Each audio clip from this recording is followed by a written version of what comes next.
അവൻ മുസ്ലിം, ഞാൻ ഹിന്ദു. ഇത് മാത്രമാണ് ഞങ്ങളിലെ പ്രശ്നം. ഒരു അയൽവാസികളെക്കാൾ നല്ലൊരു ഫാമിലി ആയിട്ടാണ് ഞങ്ങൾ കഴിഞ്ഞിരുന്നത്. അമ്പലത്തിലെ പ്രസാദം അവനക്ക് എന്നും പ്രിയപ്പെട്ടതായിരുന്നു.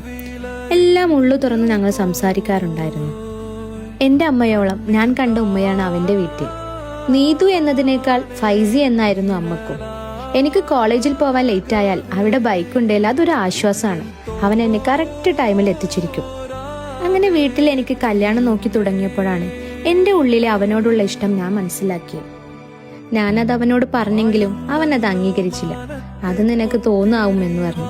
പക്ഷേ എൻ്റെ ഈ വാക്ക് അവൻ്റെ ഉറക്കം കളഞ്ഞു. അവനും മനസ്സിലായി അവൻ്റെ ഉള്ളിലുള്ള എന്നോടുള്ള സ്നേഹം ചെറുതല്ല എന്ന്. പക്ഷേ മതം അത് ഞങ്ങൾക്കിടയിൽ വലിയൊരു പോരാളിയായി.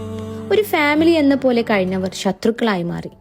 എന്തു വന്നാലും ഞങ്ങൾക്ക് പിരിയാൻ പറ്റില്ല എന്നായി. നമുക്ക് മാറി നിൽക്കാം എന്നൊരു തീരുമാനം ഞങ്ങൾ ഉറപ്പിച്ചെടുത്തു. കുറച്ച് ബുദ്ധിമുട്ടുകളിലാണെങ്കിലും എനിക്ക് അവനും അവനക്ക് ഞാനും എന്ന് സപ്പോർട്ടായി നിന്നു. അങ്ങനെ അവസാനം ഞങ്ങൾ ഒരുമിച്ചു. ജീവിതത്തിന്റെ ഒരു തെളിച്ചം എന്ന പോലെ ഞങ്ങളുടെ ജീവിതത്തിലേക്ക് പറന്നെത്തിയ 2 മാലാഖമാർ, റയാനും ദിയയും. ശരിക്കും മാലാഖമാരുടെ അനുഗ്രഹം ഞങ്ങളിൽ വന്നെന്ന് പറയാം. അതെ, ഇന്നാണ് ആ ദിവസം. മതത്തേക്കാൾ വലുത് മനുഷ്യൻ എന്ന സത്യത്തിൽ ഞങ്ങൾ അംഗീകരിക്കപ്പെട്ട ദിവസം.